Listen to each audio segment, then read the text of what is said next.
डर मन में चलता ही बहुत रहता है। हाँ एक नंबर के होता है हाँ बरस नंबर की जियो जी बीच बीच में कमेंट करते हाँ रहो। यो नहीं लागल बड़ा डांस जबरदस्त ये तो बात बा।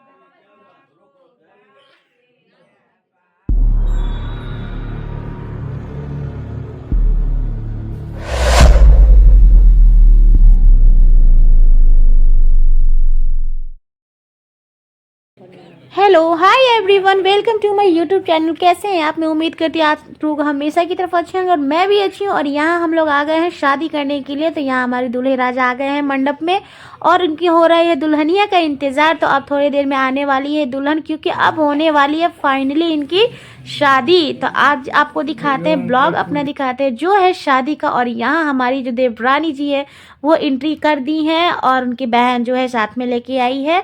तो वो थोड़ी सी नर्वस थी, क्योंकि देखिए हर लड़की को नर्वस फील होता है जब वो शादी करने को आती हैं। तो आप हर फंक्शन अच्छा से हो जाता है, बट जब शादी का टाइम आता है ना तो काफ़ी इमोशनल होता है और काफ़ी मतलब कि क्या बताऊँ, बहुत भाव टाइप का होता है। तो चलिए अब दिखाते हैं आज आपको अपने ब्लॉग में कि आज की शादी हमारी देवर एंड देवरानी की कैसी होती है। तो काफ़ी अब कंटिन्यू बने रहिएगा हमारे इस ब्लॉग में। दुल्हन के आने के बाद मंडप में होने वाला है अब कन्यादान का कार्यक्रम शुरू, क्योंकि यहाँ आ गए हैं दुल्हनिया के पिताजी मैं बोल रही हूँ, पापा आ गए हैं। और ये जो येलो कुर्ता में पहने हैं ना, और उनकी आने वाली हैं मम्मी भी, जो कि ये भी आ गई हैं जिन्होंने पर्स लिया है। ये है इनके मम्मी पापा और होने वाला है बस कन्यादान का कार्यक्रम शुरू। तो और यहाँ पंडित जी पढ़ेंगे मंत्र और आपको दिखाते हैं कन्यादान। काफ़ी भावुक होने वाला और अच्छा होने वाला है। तो आप बस बने रहिए हमारे इस ब्लॉग में।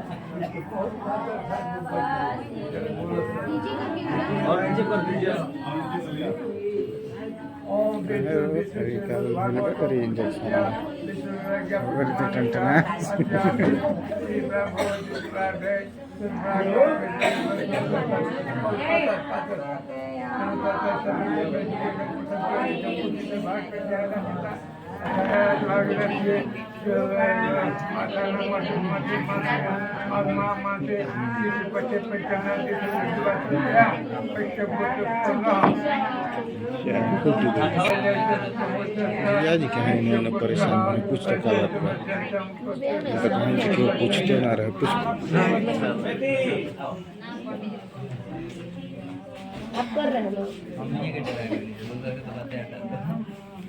हाँ बोलो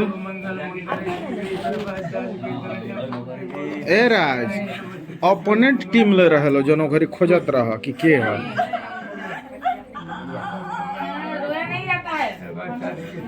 अच्छा कालकुल ठीक हो जाए।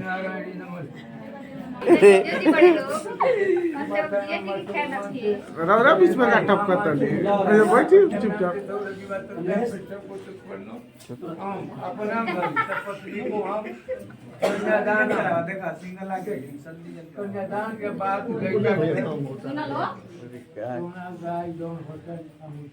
यहाँ कन्यादान हो गया है और पंडित जी ने कुछ मंत्र पढ़ा है जो कि उनके पिताजी दे रहे हैं पैसा। और आपको स्क्रीन पे दिखेगा कि क्या हो रहा है, आप लोग कमेंट में ज़रूर बताइएगा। आपके घर का शादी का कैसा मतलब वो है, क्या कहते हैं, आप लोग के तरफ कैसा कल्चर है, कैसा नियम है, आप लोग बताइएगा। हमारे बिहार में तो ऐसी ही शादी होता है एंड हमारे घर में भी ऐसी शादी होता है। तो यहाँ कन्यादान का विधि हो गया है पूरा। और मेरी जो देवरानी है वो काफ़ी इमोशनल हो गई थी। मैंने तो क्लिप छोटा सा लिया था बट वो काफ़ी रो रही थी, तो सारे लोग इमोशनल भी हो गए थे। और यहाँ इनकी मम्मी है जो कि थोड़ा रो रही थी, थोड़ा उनको भी मतलब समझ सकते हैं, जब मैं भी एक लड़की हूँ मैं भी समझ सकती हूँ। मुझे तो वो पल याद आ जाता है जब मैं इनका शादी देख रही थी तो मुझे उन लोग का पल, अपना पल याद आ रहा था कि मेरी भी शादी ऐसी हुई थी। तो चलिए देखते हैं, आप इनकी शादी देखिए या मेरी शादी देखिए, हुआ है सेम सेम। बस आप मेरे ब्लॉग में बने रहिए। अरे इसको बोलिए ना, सो जाएगा बुआ।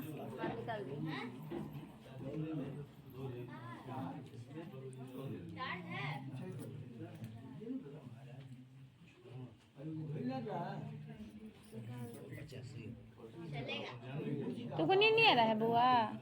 नींद नहीं आ रहा है? आजा यहाँ, अब अच्छा बिट्टू। यहाँ से अब हमारे दूल्हे राजा को इनका जो टोपी है ना, इनको हटा के, जो सहरा है इनको हटा के पहनाया जाएगा मौड़ी। और मौड़ी जो इन्होंने गुलाबी कलर का गमछा ले रखा है उससे बांधा जाएगा इनके सर को, जैसे कि दूल्हे राजा को प्रॉपर एकदम पगड़ी वगड़ी बांध के एकदम बढ़िया से तैयार किया जाएगा। क्योंकि इसके बाद होने वाला है वो क्या कहते हैं, लावा मिलाई। क्योंकि लावा मिलाई जो होता है ना, वो आपकी तरफ कौन लोग मिलाते हैं वो लोग आप बताइएगा हमें कमेंट सेक्शन में। हमारी तरफ तो लावा मिलाई हम लोग का भाई करता है, जैसे कि बहन का जो भाई होता है ना वो करते हैं। अगर भाई ना रहे ना तो उनके कजन ब्रदर भी कर सकते हैं, ऐसा कोई बात नहीं है, तो भाई होना चाहिए। तो यहाँ पे हमारे देवर जी को मौड़ी से तैयार किया जा रहा है, बांध के इनका पगड़ी अच्छा से बांधा जा रहा है। उसके बाद होने वाला है लावा मिलाई।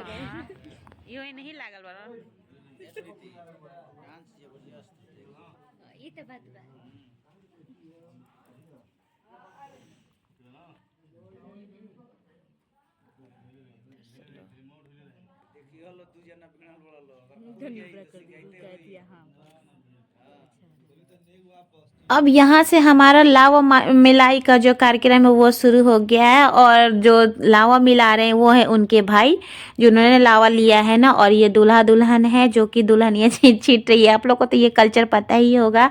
और यहाँ से लावा मिलाई होने के बाद सीधे होने वाला है शादी, उसके बाद सिंदूरदान। तो आप लोग बस हमारे ब्लॉग में बने रहिएगा, आपको हर कुछ देखने को मिलेगा। और हाँ, हमेशा से जो मैंने आपको बताया, like comment share and subscribe जरूर कीजिएगा, सपोर्ट जरूर कीजिएगा। फिर भी दिखाते हैं आपको आगे ब्लॉग। के भी 5 वाक्य हैं, ठीक है। जब तक मैं घर पर रहूं तब तक तुम तेरा ये तो शरीर में तेल उपाटन लगाकर चोटी पूछो, सामाजिक उत्सवों और देवताओं के दर्शन करो, फिर हंसी मजाक करो, पराये घर जाओ। और जब मैं घर पर न रहूं सिंदूर के बाद सिंदूर लगता है तो यहाँ से होने वाला है सिंदूरदान। क्योंकि दूल्हा का जो मंत्र था ना, दूल्हा दुल्हन का शादी का जो मंत्र पढ़ा जाता है, 7 वचन 7 फेरों का जो पढ़ा जाता है मंत्र, जो एक दूसरे से प्रॉमिस लिया जाता है, वादा किया जाता है कि शादी जिस तरह से होता है वो हो गया है पूरा। और इसके बाद बस अब होगा सिंदूरदान। तो आपको सिंदूरदान भी आपको देखने को मिलेगा। हमारी तरफ सिंदूरदान खुले में नहीं किया जाता है, उसे ना एक कपड़े से जरूर ढका जाता है, साड़ी हो या धोती हो उसे जरूर ढका जाता है। क्योंकि हमारे तरफ खुले में सिंदूरदान नहीं किया जाता है, सब लोग बैठे रहते हैं। ऐसा माना जाता है कि सबकी नज़र सिंदूर पड़ने के समय ना पड़ने चाहिए। तो हम लोगों ने भी जब सिंदूर यहाँ पड़ रहा था ना, तो हम लोगों ने भी फेस ना हटाया था थोड़ा सा, बस मतलब जैसे सीधे हम लोग फ्रंट पे अगर बैठे थे ना तो थोड़ा सा तिरछा कर लेते थे हम लोग, क्योंकि अच्छा से दूल्हा दुल्हन का सिंदूर लग जाए। और यहाँ सिंदूरदान भी हो गया और मंगलसूत्र भी पहना दिया है मेरे दूल्हे राजा ने। और इनकी हो गई है दुल्हनिया, अब इनकी दुल्हनिया अब हमारे घर की हो गई हैं। तो आज का ब्लॉग हमारा यही था, आपको दिखाए हैं कन्यादान और सिंदूरदान का। फिर आगे ब्लॉग जो दिखाने वाले हैं वो है मंगडापी एंड उसके बाद होने वाली विदाई। तो मिलेंगे नेक्स्ट ब्लॉग में।